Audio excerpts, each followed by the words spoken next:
Hello students, कैसे हैं आप सब। आशा करता हूँ आप सभी अच्छे होंगे और स्वस्थ होंगे। हमने स्टार्ट कर रखा है cell the unit of life and आज हम इस चैप्टर के अंदर एक मोस्ट इम्पॉर्टेंट टॉपिक पढ़ने जा रहे हैं। जी हाँ, आज हम बात करेंगे न्यूक्लियस के बारे में। ठीक है, तो न्यूक्लियस बेसिकली जैसे हमारी बॉडी के कंट्रोलिंग सिस्टम माइंड होता है, ठीक है, दिमाग जो हमारी पूरी की पूरी बॉडी प्रोसेस को कंट्रोल करता है, इसी टाइप में एक सिंगल सेल को कंट्रोल करने वाला जो सेल ऑर्गेनली है वो है न्यूक्लियस। ठीक है, एंड अगर हम न्यूक्लियस के बारे में बात करें तो ये cell organelle largest cell organelle होती है सेल के अंदर। ठीक है, और ये सेल की जो कंट्रोल करने का फंक्शन है वो परफॉर्म करती है, सेल को इंस्ट्रक्शंस देते हैं और जो वेरियस एक्टिविटीज़ हैं सेल की वो यहीं से कंट्रोल होती हैं। एंड जो न्यूक्लियस होता है ये सेल के सेंटर में भी हो सकता है और कुछ एक सेल के अंदर इनका जो प्रेजेंट है ये थोड़ा साइड में भी हो सकते हैं, अवे फ्रॉम द सेंटर भी होते हैं। ठीक है, एंड आज हम इसके अंदर पढ़ेंगे कि न्यूक्लियस के अंदर क्या क्या कंपोनेंट प्रेजेंट होते हैं, क्या क्या चीज़ें हैं जो न्यूक्लियस को बना रही हैं, और सबसे पहले न्यूक्लियस किसने डिस्कवर किया। एंड कंप्लीट स्टडी करेंगे आज हम न्यूक्लियस के बारे में। तो आइए स्टार्ट करते हैं। सबसे पहले अगर हम बात करें न्यूक्लियस डिस्कवर किसने किया, तो न्यूक्लियस की जो डिस्कवरी का श्रेय है वो जाता है रॉबर्ट ब्राउन को। ठीक है, तो रॉबर्ट ब्राउन एक साइंटिस्ट थे, उन्होंने न्यूक्लियस डिस्कवर किया था सन 1831 के अंदर। ठीक है, तो 1831 के अंदर उन्होंने सबसे पहले न्यूक्लियस डिस्कवर किया। हम बात करें जो सेल की डिस्कवरी थी वो सबसे पहले रॉबर्ट हुक ने दी थी। ठीक है, लेकिन वो एक डेड सेल थी, तो उसी ड्यूरिंग जो न्यूक्लियस है उसकी डिस्कवरी की थी रॉबर्ट ब्राउन साइंटिस्ट ने। ठीक है, इसके बाद जैसे जैसे स्टडीज़ हुई तो एक साइंटिस्ट थे फ्लेमिंग, तो इन्होंने क्या किया, इन्होंने जो सेल का न्यूक्लियस था इसको एक बेसिक डाई से स्टेन किया, इसको एक बेसिक डाई से स्टेन किया एंड न्यूक्लियस के अंदर का जितना भी मटेरियल था वो सारा का सारा स्टेन हो गया। एंड उस मटेरियल को जो इनसाइड द न्यूक्लियस प्रेजेंट है उन्होंने उसको नाम दिया क्रोमेटिन। उन्होंने उसको नाम दिया स्टूडेंट्स क्रोमेटिन। ठीक है, तो जो न्यूक्लियस के अंदर डीएनए मटेरियल प्रेजेंट होता है, ठीक है, तो उसको जब फ्लेमिंग ने एक बेसिक डाई से स्टेन किया तो वो सारा का सारा स्टेन हो गया और उन्होंने उसको नाम दे दिया क्रोमेटिन। कि न्यूक्लियस के अंदर जितना भी मटेरियल है हम उसे क्रोमेटिन बोलेंगे। ठीक है, एंड न्यूक्लियस के बारे में हम बात करें तो ये लार्जेस्ट सेल ऑर्गेनली होती है किसी भी सेल की, और सारी की सारी जो एक्टिविटीज़ हैं सेल की उसको कंट्रोल करते हैं। एंड हमने पढ़ा हुआ है difference between the prokaryotic and eukaryotic cell. ठीक है, तो प्रोकैरियोटिक सेल्स के अंदर जो न्यूक्लियस होता है वो वेल मेम्ब्रेन बाउंड नहीं होता। ठीक है, लेकिन जो यूकैरियोटिक सेल्स हैं उनके अंदर जो न्यूक्लियस है वो वेल मेम्ब्रेन बाउंड होता है, उसके अंदर क्रोमेटिन प्रेजेंट होता है। ठीक है, क्रोमोसोम प्रेजेंट होते हैं। तो ये सारा का सारा जो क्रोमेटिन मटेरियल है ये सेल की फंक्शनिंग को कंट्रोल करता है। ठीक है, तो किसी भी सेल की फंक्शनिंग के लिए उसमें न्यूक्लियस का प्रेजेंट होना बहुत नेसेसरी है, बहुत इम्पोर्टेंट रखता है। लेकिन हम देखें तो नेचर के अंदर कुछ एक ऐसे भी सेल प्रेजेंट होते हैं जिनके अंदर न्यूक्लियस प्रेजेंट नहीं होता। ठीक है, तो भी वो अपना फंक्शन परफॉर्म करते हैं। तो ऐसे सेल के अंदर हम बात करें, हमारे अंदर ह्यूमंस के अंदर ही एक सेल्स होते हैं, हम बोलते हैं उन्हें erythrocyte, that is the R B Cs. तो रेड ब्लड सेल्स होते हैं जो हमारे, उनके अंदर न्यूक्लियस एब्सेंट रहता है, लेकिन उनके अंदर स्टार्टिंग में न्यूक्लियस प्रेजेंट होता है। लेकिन जब आरबीसी के सेल्स मैच्योर हो जाते हैं तो उनके अंदर न्यूक्लियस एब्सेंट हो जाता है, ख़त्म हो जाता है। तो लेकिन ये वाले जो सेल्स होते हैं, इनकी फंक्शनिंग को देखने के लिए ही, देखते हुए ही इनके अंदर जो न्यूक्लियस है वो एब्सेंट होता है, बिकॉज जो आरबीसीज होते हैं वो हमारे ब्लड के अंदर एज ए ट्रांसपोर्ट एजेंट का काम करते हैं। ब्लड के अंदर जो ऑक्सीजन है वो उसका ट्रांसपोर्ट करते हैं, कार्बन डाइऑक्साइड का ट्रांसपोर्ट करते हैं। तो इनका जो फंक्शन है वो है ट्रांसपोर्ट का। तो सेल के अंदर जितना ज़्यादा खाली स्पेस होगा उतना ही ज़्यादा वो ट्रांसपोर्ट कर पाएंगे। तो इसलिए आरबीसीज के सेल के अंदर न्यूक्लियस प्रेजेंट नहीं होता। ठीक है, इसके अलावा हम एग्जांपल में और देख सकते हैं, एक सीव ट्यूब सेल्स होते हैं प्लांट्स के अंदर, सीव ट्यूब सेल्स। ठीक है, तो ये वाले जो सेल्स होते हैं, ये वाले सेल्स भी काम करते हैं ट्रांसपोर्ट का। तो जो सीव ट्यूब सेल्स हैं ये भी ट्रांसपोर्ट का काम करते हैं। तो इसलिए इनके अंदर भी जो न्यूक्लियस है वो एब्सेंट होता है। तो इस टाइप में जो न्यूक्लियस है मोस्ट ऑफ द सेल्स में प्रेजेंट होता है, लेकिन कुछ एक जो सेल्स होते हैं उनमें एब्सेंट भी रहता है। ठीक है, नेक्स्ट हम बात करते हैं जो स्ट्रक्चर ऑफ न्यूक्लियस है वो क्या है, कि न्यूक्लियस के अंदर क्या क्या कंपोनेंट प्रेजेंट है, किस किस कितने कंपोनेंट हैं, क्या क्या उनका फंक्शन है, कैसे वो सेल की जो एक्टिविटीज़ हैं उसको रेगुलेट करते हैं। तो इसके बारे में हम पढ़ते हैं। आइए स्टार्ट करते हैं। तो न्यूक्लियस देखिए दो स्टेज के अंदर प्रेजेंट हो सकता है। हमने वैसे बात की हुई है जनरली कि जो सेल होते हैं वो डिवाइड करते हैं। डिवाइडेशन मीन्स कि एक सेल से दो सेल की फॉर्मेशन होती है, दो से फर्दर चार। तो उसके अंदर जो सेल है उसके अंदर जो न्यूक्लियस है, जब सेल डिवाइड करेगी तो न्यूक्लियस भी डिवाइड करेगा। ठीक है, तो वो वाली फेज़ जब सेल डिवाइड कर रही है उसी टाइम न्यूक्लियस भी डिवाइड करेगा।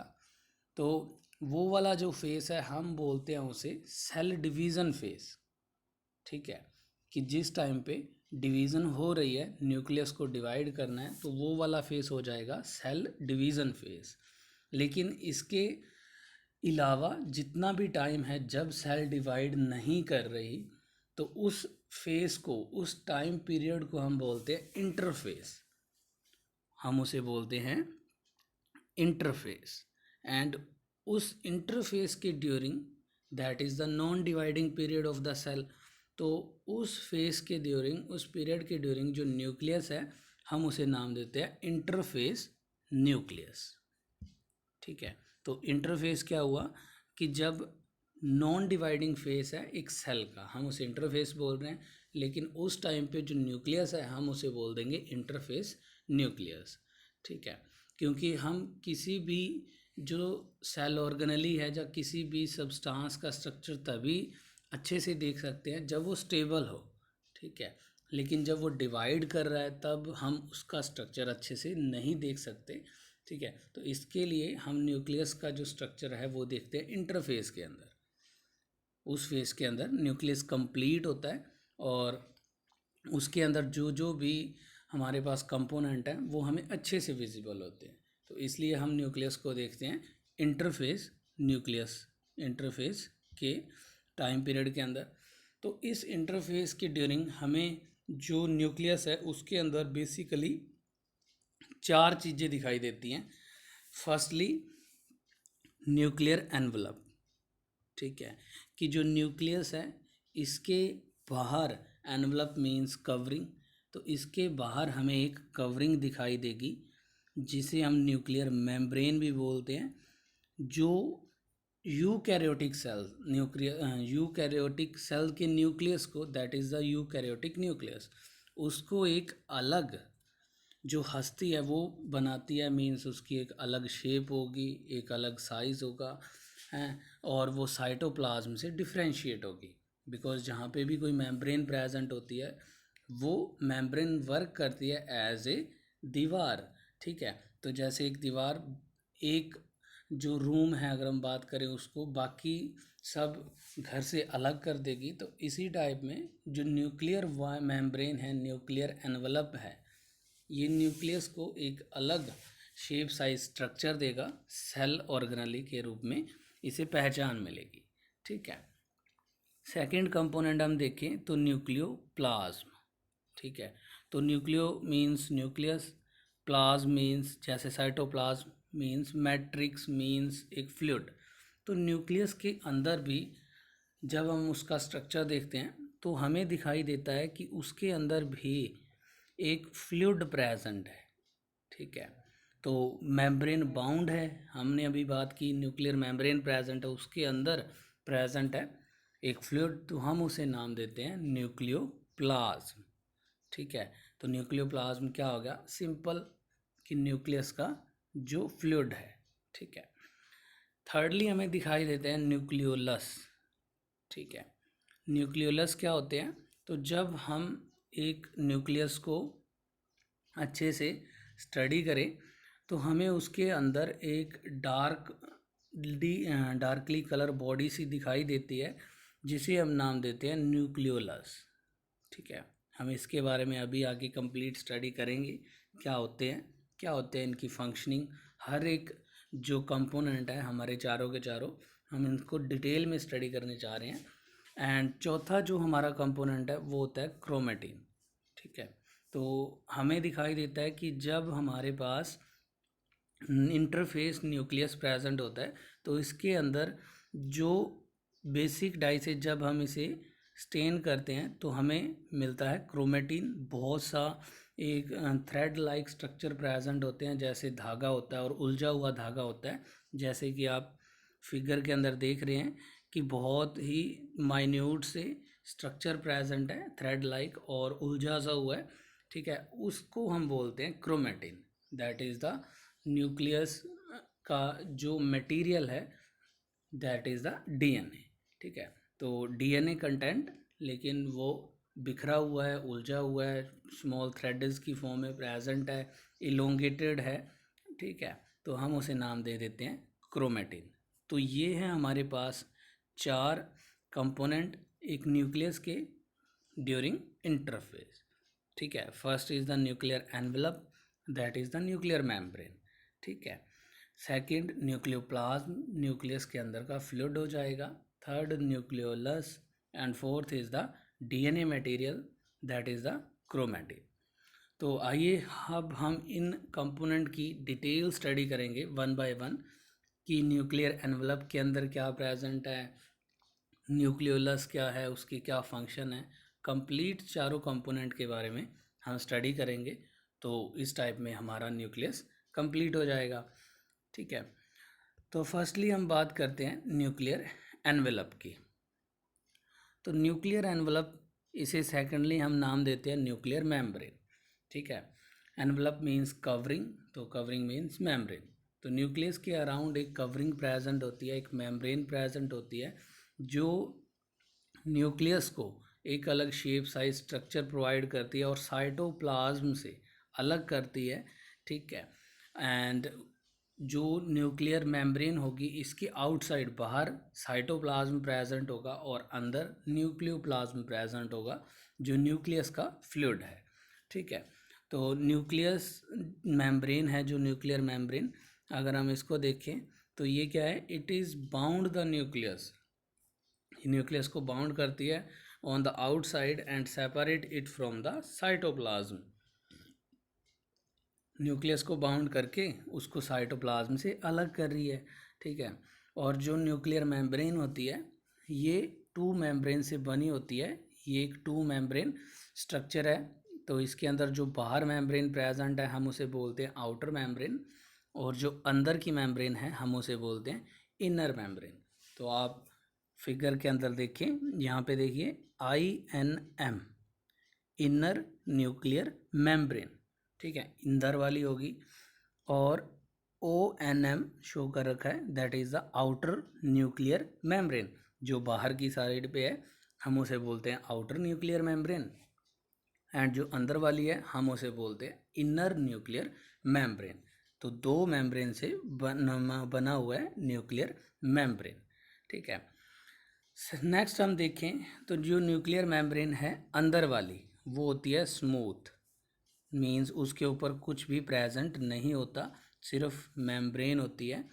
हालांकि जो आउटर मेम्ब्रेन होती है उसके ऊपर राइबोसोम्स प्रेजेंट हो सकते हैं, बीडेड लाइक स्ट्रक्चर, जैसे कि हमने पढ़ा था रफ एंडोप्लाज्मिक रेटिकुलम के ऊपर राइबोसोम्स प्रेजेंट होते हैं। तो राइबोसोम हमने वहाँ पढ़ा था, स्मूथ एंडोप्लाज्मिक रेटिकुलम के ऊपर प्रेजेंट नहीं होते, एंड जो रफ एंडोप्लाज्मिक रेटिकुलम के ऊपर प्रेजेंट होते हैं राइबोसोम्स। तो इसी टाइप में जो आउटर मेम्ब्रेन है वहाँ पे राइबोसोम प्रेजेंट हो सकते हैं। यहाँ पे आप देखें कि ये देखिए आउटर मेम्ब्रेन पे बीडेड स्ट्रक्चर प्रेजेंट है, दैट इज़ द राइबोसोम, ठीक है। और जो आउटर मेम्ब्रेन होती है वो कनेक्टेड होती है विद एंडोप्लाज्मिक रेटिकुलम, ठीक है। तो यहाँ पे आप देखें हमारी ये ONM जाते जाते आगे एंडोप्लाज्मिक रेटिकुलम से कनेक्टेड है, ठीक है। तो इस टाइप से अंदर वाली स्मूथ होगी मेम्ब्रेन, उसके ऊपर कुछ भी प्रेजेंट नहीं, आउटर मेम्ब्रेन उसके ऊपर राइबोसोम प्रेजेंट हो सकते हैं, लाइक दैट जैसे रफ एंडोप्लाज्मिक रेटिकुलम के केस में प्रेजेंट होते हैं, एंड ये सीधा आगे कंटिन्यूस रहती है किसके साथ, एंडोप्लाज्मिक रेटिकुलम की मेम्ब्रेन के साथ, ठीक है। नेक्स्ट हम बात करें तो जो न्यूक्लियर मेम्ब्रेन है, हमने बात की दो membrane, outer and inner membrane. तो जो जब हम इन आउटर एंड इनर मेम्ब्रेन को देखते हैं तो इसके अंदर हमें एक खाली स्पेस नज़र आता है, ठीक है। जैसे हम यहाँ देखें तो ये वाला जो खाली स्पेस है आउटर और इनर मेम्ब्रेन के अंदर, हम इस खाली स्पेस को बोलते हैं peri nuclear space, peri nuclear space, ठीक है। तो the two space between the two membrane of the nuclear envelope, ठीक है, उसे हम बोलते हैं पेरी न्यूक्लियर स्पेस। एंड इस स्पेस की जो विड्थ होती है वो होती है 10 to 15 नैनोमीटर, ठीक है। तो 10 to 15 नैनोमीटर, माइन्यूट सी माइक्रोस्कोपिक ये डिस्टेंस होगी, लेकिन इन दोनों मेम्ब्रेन्स के बीच में जो गैप है वो प्रेजेंट होता है, ठीक है। तो ये हेल्प करते हैं कि सेल के अंदर क्या आएगा क्या जाएगा। तो इस टाइप से ये है हमारे पास न्यूक्लियर की मेम्ब्रेन्स। इसके बाद हम बात करें तो जो न्यूक्लियर मेम्ब्रेन होती है, न्यूक्लियर एनवलप होता है, ये कंटिन्यूस नहीं होता कि न्यूक्लियस को चारों ओर से बाउंड नहीं करता। हालांकि इसके बीच में जो न्यूक्लियर एनवलप है बहुत ही छोटे छोटे माइन्यूट पोर्स प्रेजेंट होते हैं, ठीक है, और उनका नंबर भी काफ़ी ज़्यादा होता है। तो उसे हम बोलते हैं न्यूक्लियर पोर, ठीक है। बिकॉज हम बात कर रहे हैं कि जो न्यूक्लियस है वो सेल की फंक्शनिंग को, सेल की एक्टिविटीज़ को कंट्रोल करता है।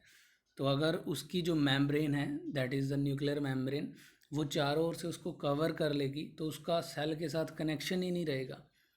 तो इसको अवॉइड करने के लिए दैट इज़ द कि उसके साथ सेल के साथ न्यूक्लियस का कनेक्शन रहे, कंट्रोल कर सके, तो उसकी मेम्ब्रेन के अंदर, न्यूक्लियर मेम्ब्रेन के अंदर बहुत ही लार्ज नंबर में छोटे छोटे पोर प्रेजेंट होते हैं, हम उन्हें नाम देते हैं न्यूक्लियर पोर। तो जहाँ पे आप फिगर में देख सकते हैं न्यूक्लियर पोर कॉम्प्लेक्स शो कर रखा है।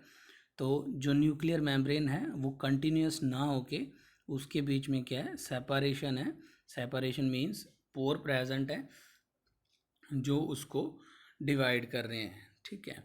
तो जो न्यूक्लियर पोर होते हैं ये बहुत ही इम्पोर्टेंट रोल प्ले करते हैं, बिकॉज न्यूक्लियस के अंदर भी कुछ आएगा एंड न्यूक्लियर से बाहर भी जाना है कुछ, तभी वो सेल की एक्टिविटीज़ को कंट्रोल कर पाएंगे। तो इसलिए पोर प्रेजेंट होना बहुत ही नेसेसरी है, ठीक है। तो हम इसके फंक्शनिंग की अगर हम बात करें, न्यूक्लियर पोर क्या काम करते हैं, तो nuclear pore control the passage of substance to inside और आउटसाइड द न्यूक्लियस। ठीक है। तो ये दोनों ही काम करते हैं पोर, कि न्यूक्लियस के अंदर क्या मटेरियल जाना है और क्या मटेरियल आउटसाइड लेके आना है। तो ये इन पोर से होता है, कुछ अंदर जाना है तो, और कुछ बाहर आना है तो भी। ठीक है। तो जा भी क्या सकता है, आ भी क्या सकता है, जैसे आरएनए हो गया, ठीक है, राइबोसोम्स हो गए, प्रोटीन्स हो गए, ये सब कुछ, ये तीनों के तीनों मटेरियल ये न्यूक्लियस के अंदर बनते हैं। ठीक है। और कुछ एक प्रोटीन्स होते हैं जो बाहर बनते हैं और सेल न्यूक्लियस को चाहिए होते हैं। ठीक है। तो उनकी जो मूवमेंट है वो इनसाइड होगी, बाकी जो आरएनए मटेरियल हो गया, राइबोसोम्स हो गए, ये बाहर की ओर कैरी किए जाएंगे। तो इस टाइप से न्यूक्लियर पोर बहुत इंपॉर्टेंट फंक्शन परफॉर्म करते हैं भी। आरएनए हो गया, राइबोसोम हो गया, प्रोटीन, उनकी इनसाइड और आउटसाइड मूवमेंट को रेगुलेट करते हैं। ठीक है। तो न्यूक्लियर पोर क्या होते हैं, nuclear pore are formed by the fusion of its two membrane. ठीक है। तो ये मेम्ब्रेन के बीच में कोई हम बात करें पार्टीशन नहीं है। ठीक है। बल्कि ये बना कैसे हुआ है कि जो दो मेम्ब्रेन्स है हमारी, आउटर एंड इनर मेम्ब्रेन, उनकी फ्यूज़न हो जाती है। ठीक है। तो यहाँ पे आप देखें एक न्यूक्लियर पोर के अंदर हाईलाइट करते हैं हम उसको, तो जो एक साइड से जो आउटर और इनर मेम्ब्रेन है, जैसे यहाँ से जो इनर मेम्ब्रेन आ रही है वो देखिए यहाँ से फ्यूज्ड हो चुकी है और आउटर मेम्ब्रेन के साथ फिर से लीड करती है। ठीक है। तो यहाँ पे क्या हुआ है कि हम बात करें जो न्यूक्लियर मेम्ब्रेन है उसके बीच में कोई पाइप फिट नहीं है। ठीक है। कोई हम बात करें उसको तोड़ा नहीं गया, हालांकि जो जहाँ पे भी न्यूक्लियर पोर है वहाँ पे दोनों मेम्ब्रेन्स फ्यूज हो चुकी हैं। ठीक है। तो इनका मेड अप ऑफ किससे है, by the fusion of outer and inner membrane. ठीक है। इन दोनों के मेम्ब्रेन के फ्यूज़न की हेल्प से हमारे पास जो न्यूक्लियर पोर हैं वो आते हैं। ठीक है। तो ये था हमारे पास न्यूक्लियर पोर के बारे में, न्यूक्लियर एनवलप के बारे में। नेक्स्ट हम बात करते हैं सेकंड हमारा component, that is the nucleoplasm. ठीक है। तो nucleo means nucleus and plasm means fluid. तो न्यूक्लियस के अंदर भी एक फ्लूइड प्रेजेंट होता है जिसे हम न्यूक्लियोप्लाज्म बोलते हैं। इसे हम न्यूक्लियर मैट्रिक्स के नाम से भी जानते हैं। तो ये होता क्या है बेसिकली, ये एक ट्रांसपेरेंट मीडियम होता है, सेमी फ्लूइड होता है, transparent semi fluid and colloidal substances से मिलके बना होता है, विच फिल द न्यूक्लियस। तो न्यूक्लियस के अंदर एक फ्लूइड प्रेजेंट है, ट्रांसपेरेंट सेमी फ्लूइड, ठीक है, कोलॉइडल नेचर है उसका, तो उसे हम नाम देते हैं न्यूक्लियोप्लाज्म। जो न्यूक्लियोप्लाज्म होता है ये देखिए न्यूक्लियस के अंदर अच्छे से डिस्ट्रीब्यूट होगा, और जो भी न्यूक्लियस के अंदर अदर कंपोनेंट प्रेजेंट है उनको घेर के रखता है। जैसे हम बात करें इट कंटेन, इसके अंदर क्या प्रेजेंट होगा, न्यूक्लियोलस। ठीक है। तो वो भी जो वाला जो न्यूक्लियोलस है वो न्यूक्लियोप्लाज्म के अंदर ही प्रेजेंट होगा, उस फ्लूइड के अंदर ही प्रेजेंट होगा। और क्या होगा इसके अंदर highly extended and elaborate nucleo protein fibre called the chromatin. तो इसके अंदर जो डीएनए मटेरियल है वो भी प्रेजेंट होता है इस न्यूक्लियोप्लाज्म के अंदर। ठीक है। तो इस टाइप से जो सेकंड कंपोनेंट है हमारा न्यूक्लियोप्लाज्म, इसके अंदर ही बाकी के अदर दो कंपोनेंट न्यूक्लियोलस और जो क्रोमेटिन है वो प्रेजेंट होते हैं। वो इन दोनों के दोनों इस न्यूक्लियोप्लाज्म के अंदर तैर रहे होते हैं। ठीक है।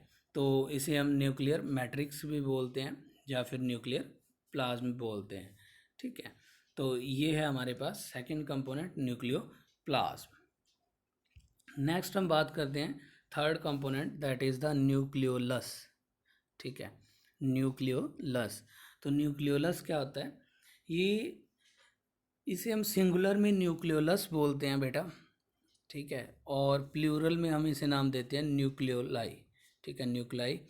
एंड बिकॉज ये एक न्यूक्लियस के अंदर इनका नंबर न्यूमेरस हो सकता है, बहुत सारे न्यूक्लियोलस प्रेजेंट हो सकते हैं, तो हम उसे कलेक्टिवली बोल देंगे न्यूक्लियोलाई। ठीक है। एंड ये होते क्या है बेसिकली, ये एक स्फेरिकल स्ट्रक्चर होते हैं फाउंड इन द न्यूक्लियोप्लाज्म। अभी हमने न्यूक्लियोप्लाज्म पढ़ा था, तो हमने उसमें देखा था कि न्यूक्लियोप्लाज्म के अंदर न्यूक्लियोलस प्रेजेंट होते हैं और क्रोमेटिन प्रेजेंट होते हैं। तो इसी टाइप में जो न्यूक्लियोलस हैं ये एक स्फेरिकल स्ट्रक्चर हैं and found in the nucleoplasm, nucleoplasm के अंदर प्रेजेंट होते हैं। एंड इनकी कोई भी जो न्यूक्लियोलस होते हैं इनकी अलग से मेम्ब्रेन नहीं होती, ठीक है, मीन्स ये अलग से मेम्ब्रेन बाउंड नहीं होते, तो डायरेक्टली इनको कोई भी मेम्ब्रेन प्रेजेंट नहीं है सेपरेट करने के लिए फ्रॉम द न्यूक्लियोप्लाज्म, ठीक है। तो इसीलिए ये न्यूक्लियोप्लाज्म के बीच में ही प्रेजेंट होते हैं एंड इनकी अलग से कोई मेम्ब्रेन प्रेजेंट नहीं होती। These are not bounded by a membrane, so they are not separated from the rest of nucleoplasm. तो ये न्यूक्लियोप्लाज्म से अलग नहीं हो सकते क्योंकि इनकी कोई अलग मेम्ब्रेन प्रेजेंट नहीं है, ठीक है। तो ये न्यूक्लियोप्लाज्म के बीच में ही पड़े होते हैं, वहाँ पे ही अपनी जो फंक्शनिंग है वो करते हैं। तो ये जो न्यूक्लियोलस होते हैं इनका क्या फंक्शन है, इनका क्या रोल है सेल न्यूक्लियस के अंदर प्रेजेंट होने का, ये क्या काम करते हैं, तो हम उसके बारे में स्टडी करेंगे। तो हम देखें फंक्शन ऑफ न्यूक्लियोलस कि ये काम क्या करते हैं सेल न्यूक्लियस के अंदर प्रेजेंट होके न्यूक्लियोलस। तो इनका जो मेन काम होता है वो होता है these are the site for ribosomal RNA synthesis, ठीक है। तो ये जो आरआरएनए होते हैं, आरआरएनए मीन्स राइबोसोमल आरएनए, उनकी सिंथेसिस के लिए, उनको बनाने के लिए एक इम्पॉर्टेंट साइट है, यहाँ से बनते हैं आरआरएनए, ठीक है। और आरआरएनए की हम बात करें तो आरआरएनए बनाते हैं राइबोसोम्स, ठीक है। तो और राइबोसोम्स की हम बात करें तो राइबोसोम बनाते हैं फर्दर प्रोटीन्स, जी हमने पहले पढ़ा है, हमने राइबोसोम का कंप्लीट स्ट्रक्चर स्टडी किया था बच्चों कि राइबोसोम दो टाइप के होते हैं 70S 80S, यूकैरियोटिक प्रोकैरियोटिक। और जो यूकैरियोटिक होता है या कोई भी राइबोसोम है उसके अंदर दो कंपोनेंट सब यूनिट होते हैं, लार्जर सब यूनिट, स्मॉलर सब यूनिट, ठीक है। तो वहाँ पे हमने पढ़ा था कि जो राइबोसोम है वो मिलके बनते हैं आरआरएनए से एंड प्रोटीन की हेल्प से भी। तो जो मेन फंक्शन होता है आरआरएनए का वो रहता है राइबोसोम्स को बनाने में, और जो राइबोसोम्स हैं वो पर्टिकुलरली हेल्प करते हैं प्रोटीन की सिंथेसिस में। तो इसीलिए जो हमारे न्यूक्लियोलाई होंगे वो इन्वॉल्व होंगे प्रोटीन सिंथेसिस के अंदर, ठीक है। तो जितने ज़्यादा किसी सेल के अंदर न्यूक्लियोलाई प्रेजेंट होंगे उतनी ज़्यादा क्या होगी राइबोसोमल आरआरएनए की सिंथेसिस, और आरआरएनए फर्दर बनाएंगे राइबोसोम्स बनाते रहेंगे, और राइबोसोम्स एक्टिवली इन्वॉल्व रहते हैं सेल में प्रोटीन की सिंथेसिस के लिए। तो इसी टाइप से जो न्यूक्लियोलाई हो गए ये भी प्रोटीन की सिंथेसिस में हेल्प कर रहे हैं। और हम बात करें कि जो प्रोटीन्स होते हैं ये सेल की फंक्शनिंग के लिए बहुत ज़्यादा इम्पोर्टेंट रोल रखते हैं, ठीक है। तो इनडायरेक्टली जो न्यूक्लियोलस है वो ये वाला फंक्शन परफॉर्म कर रहा है, ठीक है, that is the protein synthesis. तो देखिए इनकी भी काफ़ी ज़्यादा इम्पोर्टेंट नीड है सेल की फंक्शनिंग के लिए, ठीक है। तो ये थे हमारे पास आज के 3 कंपोनेंट।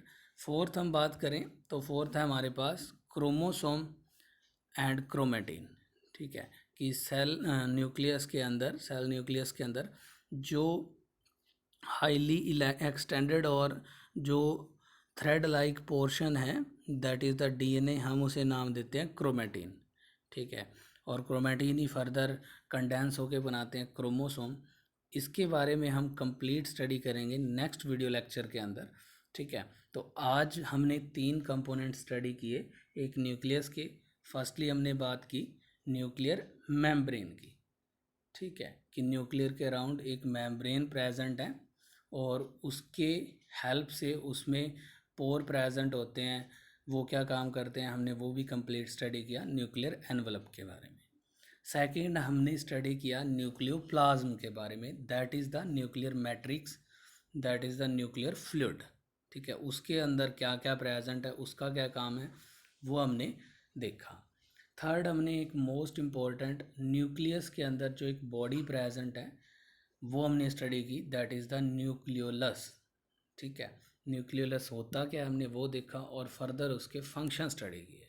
तो आज के लेक्चर में हमने 3 कंपोनेंट स्टडी किए हैं, और जो फोर्थ कंपोनेंट है क्रोमेटिन का और क्रोमोसोम, इसके बारे में हम नेक्स्ट वीडियो लेक्चर के अंदर कंप्लीट इसको स्टडी करेंगे। तो आज के क्लास में इतना ही। Thank you for watching this video.